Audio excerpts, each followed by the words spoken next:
वाली बहू। शादी के पहले से ही विभा को कपड़े धोने का बड़ा शौक था। कभी नल के नीचे तो कभी तालाब के पास। अरे मेरी नीली वाली लुंगी नहीं दिख रही है। विभा की अम्मा कहाँ रखी है लुंगी? अरे वो तो विभा ने परसों ही धोकर रखी थी आपकी अलमारी में, देखो वहीं होगी। वो ना मैंने आज धो दी, मुझे लगा कि गंदी हो गई होगी। अरे कैसे गंदी हो गई थी, उसे तो मैंने पहना भी नहीं। हे भगवान, इस लड़की के कपड़े धोने की आदत से परेशान हो गया हूँ मैं। जितना तो घर में राशन नहीं आता उससे कहीं ज्यादा डिटर्जेंट पाउडर का खर्चा है। इसकी शादी करवा दो, शादी जाए अपने घर में ही करे काम, फिर चाहे घर के कपड़े धोने हो या पूरे गांव के। हाँ ठीक बोल रही हो, देखता हूँ मैं कोई लड़का। वो दिन भी आ जाता है जब विभा को देखने लड़के वाले आ जाते हैं। लड़की मुझे अच्छी लगी। होने वाली सास कहती है, बेटी अगर कुछ पूछना है तो पूछ लो। वैसे तो हमारी लड़की बहुत ही शर्मीली है, जो बोल दो वो मान लेती है, इसे क्या पूछना होगा। अरे कैसी बात कर रही हो माँ, मुझे इन लोगों के घर रहना है, सवाल तो कई है। हाँ हाँ बेटा पूछ लो ना, क्या पूछना है। आप लोगों के घर कपड़े कौन धोता है? सास का मुंह बन जाता है। देखो अगर तुम ये कहना चाहती हो कि तुम्हें कपड़े धोने नहीं आते तो सुन लो, कपड़े मैं ही धोती हूँ, लेकिन तुम्हारे आ जाने के बाद मैं रुमाल तक नहीं धोऊंगी। अरे चुप रहना भाग्यवान, बहू बेचारी घर आई नहीं, उसे डराना शुरू कर दिया। वो क्या है ना बिटिया, अभी तक तो ये कल्लू की माँ ही धोती थी, लेकिन अब तुम्हारे पापा तो दहेज में वॉशिंग मशीन देंगे ही। तभी विभा की माँ बोल पड़ती है, सवाल भी पूछा तो क्या। वैसे भाई साहब, मशीन की तो फिर भी कपड़े धोने की कैपेसिटी होती है। मतलब जो बिटिया दे रहे हैं ना विभा, इसे कपड़े धोने का बहुत शौक है। ये आप लोगों के क्या, आस पड़ोस गांव मोहल्ले सबके कपड़े धो दे और उफ तक ना करे। बाहर देखा नहीं आपने कितने कपड़े सूख रहे हैं, सब हमारी बिटिया ने ही तो धोए हैं। बस भी करो ना माँ, शर्म आ रही इतनी तारीफ सुनकर।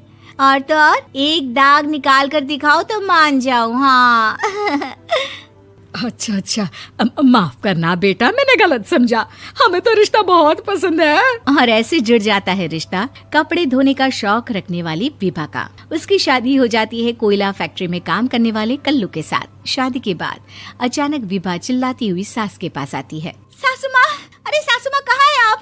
ये तो धोखा है, धोखा दिया आप लोगों ने मुझे। इसे ससुर के चक्कर के बारे में पता चल गया। अरे तो उसमें तुझे क्यों धोखा मिला है? अरे नल में पानी नहीं आता, कपड़े कैसे कब धुलेंगे? अच्छा तू पानी नहीं आ रहा उसकी बात कर रही है। तो आपने क्या सोचा? कुछ नहीं। अच्छा तेरी माँ ने कहा था कि कपड़े धोने का शौक है तुझे, याद आया मुझे।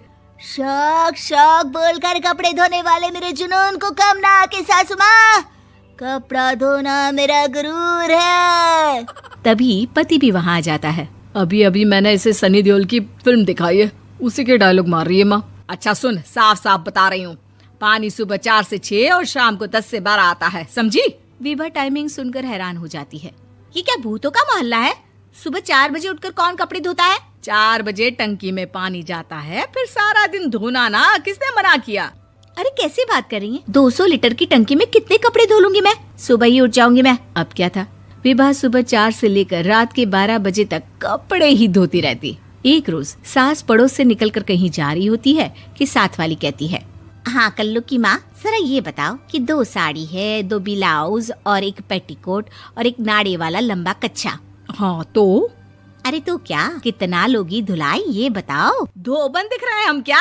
हमारे पति सरकारी नौकरी से अभी रिटायर हुए हैं और बेटा सुपरवाइजर है कोयला फैक्ट्री में। धोबन समझ रखा है हमें।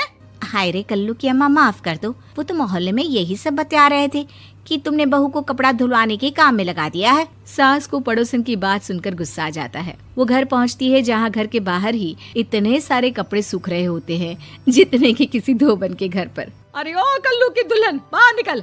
माँ जी यहीं आ जाओ, बाथरूम में चादर धो रहे हैं हम। अरे अभी हम धोते हैं, तुमको बाहर निकलो। ये आस पड़ोस वाले बोल रहे हैं कि हम बहू से कपड़े धुलवा कर उसे कपड़ा धोने वाली बना दिए हैं। अरे छोड़ो ना माँ जी, किन लोगों की बातों में आती हो? आस पास के लोगों का तो काम ही होता है कि वो किसी तरह सास बहू को लड़ा दे। बहू सारे घर के कपड़े धोती है, ये क्या कम है? बोलिए। सास को भी लग जाता है कि वो बहू का ये सनकीपन नहीं छुड़वा सकती, इससे अच्छा है कि खुद ही चुप हो जाए। एक रोज सास और बहू मंदिर जाते हैं, जहाँ सास की साड़ी वहाँ खड़ी भीख मांगने वाली से मिलती है। माँ जी क्या बात है, आपकी साड़ी उस भिखारन से कितनी मिल रही है ना? हाँ हाँ देखो तो, दोनों की साड़ी मिल रही है। क्या बात है कल्लू की अम्मा, तुम खुद को तो अफसर की बीवी बताती हो और ऐसी सिंपल सी प्लेन साड़ी पहनकर घूमती हो। सिंपल और प्लेन नहीं है ये साड़ी। तो क्या सोने के धागे से फूल बने हैं? कुछ भी सासू माँ, कुछ भी। हाँ बने थे इस साड़ी में सोने के धागे से फूल। मेरे पति लेकर आए थे मद्रास से स्पेशली मेरे लिए 10,000 की।